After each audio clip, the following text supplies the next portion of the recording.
প্রিয় দর্শক শ্রোতা ভাই বোনেরা, আসসালামু আলাইকুম। 17 তারিখ শনিবার ঘূর্ণিঝড় শক্তির কিন্তু রূপরেখা নিয়ে এনেছে এবং সকালের দিকে কিন্তু চিটাগাং এবং টেকনাফ এই দিকটায় কিন্তু স্ট্রেটের দিকে কিন্তু বঙ্গোপসাগরে বিশাল আকারের এই ঘূর্ণিঝড়টি কিন্তু তৈরি হয়েছে। তার গতিবেগ কিন্তু 40 পর্যন্ত যাচ্ছে, আমরা দেখতে পাচ্ছি 34 থেকে 40। তার মানে এখনো আগেও কিছু বলা যাচ্ছে না।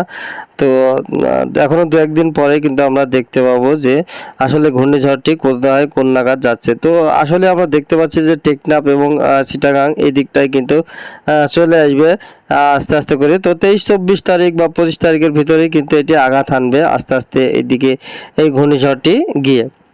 তো 17 তারিখ কোথায় কোথায় বৃষ্টি হবে আমি দেখাই দেবো। তো আপনারা দেখতে পাচ্ছেন যে ঘূর্ণিঝড়টি কিন্তু তৈরি হয়ে গেছে। তো আগামী দিনে এরকম কিন্তু ঘূর্ণিঝড়টি কোথায় কোন নাগাদ যাচ্ছে আমি দেখাই দেবো এই চ্যানেলে।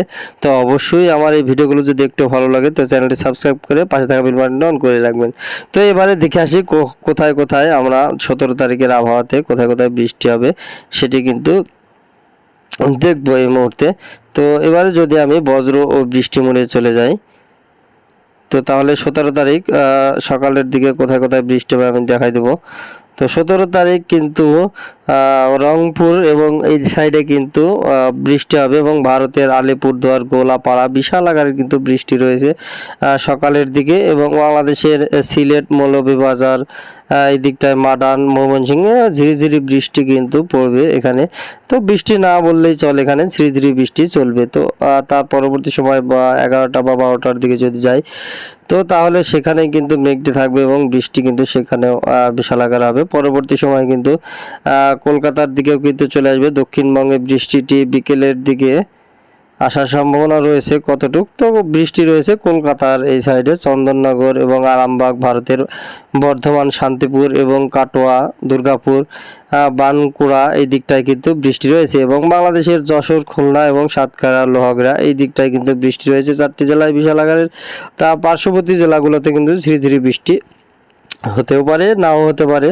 তো সেই দিনকে লক্ষ্য করে কিন্তু তেমনটা বৃষ্টি নেই। তো বৃষ্টি কিন্তু মহেশখালী, টেকনাফ এই দিকটায় হালকা ঝিরিঝিরি কিন্তু বৃষ্টি রয়েছে। তো তার পরবর্তী সময় কিন্তু আর বৃষ্টি তেমনটা নেই 17 তারিখে। তারপরে 18 তারিখের আমরা যে খবর সেটি কিন্তু পরবর্তী সময়ে দেখে নেব। কিন্তু 17 তারিখ রাত্রিতে কিন্তু শনিবার 11টার দিকে ভারতের নীলমার এই দিকটায় কিন্তু মাধবগণ এই দিকটায় কিন্তু বৃষ্টি রয়েছে। তো বৃষ্টি সেই দিকটায় কিন্তু বৃষ্টি বেশি রয়েছে, এবং তা বাদে বাংলাদেশ এবং সেই অঞ্চলের ভারতের দিকে ঝিরিঝিরি কয়েকটা জেলায় বৃষ্টি চলবে। তো এই ছিল 17 তারিখ শনিবারের বৃষ্টির খবর। তো তার সাথে কিন্তু বজ্র বৃষ্টিও পড়বে। তো এবারে যদি তাপমাত্রায় চলে যায় তো তাপমাত্রা 17 তারিখে কেমন পড়বে দেখে নিই।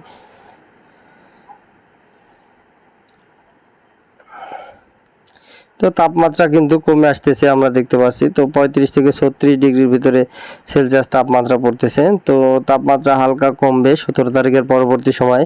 কলকাতায় 38 ডিগ্রি আমরা দেখতে পাচ্ছি, পূর্ণিয়াতে 34 ডিগ্রি, এবং ধানবাদেও কিন্তু 34 ডিগ্রি সেলসিয়াস তাপমাত্রা পড়তেছে, এবং বাংলাদেশের সিলেট, ময়মনসিংহ এদিকে 34 ডিগ্রি, ঢাকাতে 37 ডিগ্রি, কুমিল্লা, বরিশাল, খুলনা এদিকে 37-36 ডিগ্রি সেলসিয়াস তাপমাত্রা, এবং রাজশাহীতে 36 ডিগ্রি, মেহেরপুরে 39 ডিগ্রি, এবং চিটাগাঙে 30 ডিগ্রি, মহেশখালীতে 30, টেকনাফে 27, স্টুয়েটে কিন্তু 27 ডিগ্রি সেলসিয়াস তাপমাত্রা পড়বে। তো স্টুয়েটে কিন্তু এখানে ঘূর্ণিঝড় তৈরি হয়ে যাচ্ছে।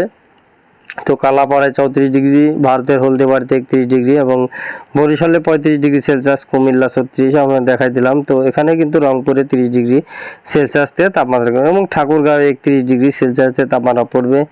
তো এই যে এই তাপমাত্রা কিন্তু কমে আসতেছে তার পরবর্তী সময়। তো বৃষ্টির কিন্তু লক্ষণ আসতে চলেছে, এবং তার সাথে কিন্তু ঘূর্ণিঝড়ের আশঙ্কা রয়েছে। তার ঘূর্ণিঝড়ের সাথে কিন্তু বজ্রবৃষ্টি কিন্তু অধিক পরিমাণে পড়বে। তো আপনারা অবশ্যই আপনারা এরকম ঘূর্ণিঝড়টি কোথায় কোন নাগাদ কখন পড়বে তো এরকম নতুন ভিডিও কিন্তু আমার এই চ্যানেলে দেওয়া থাকবে। তো অবশ্যই দয়া করে সাবস্ক্রাইব করে নতুন নতুন ভিডিওগুলো সবার আগে পেয়ে যাবেন। ধন্যবাদ সবাইকে।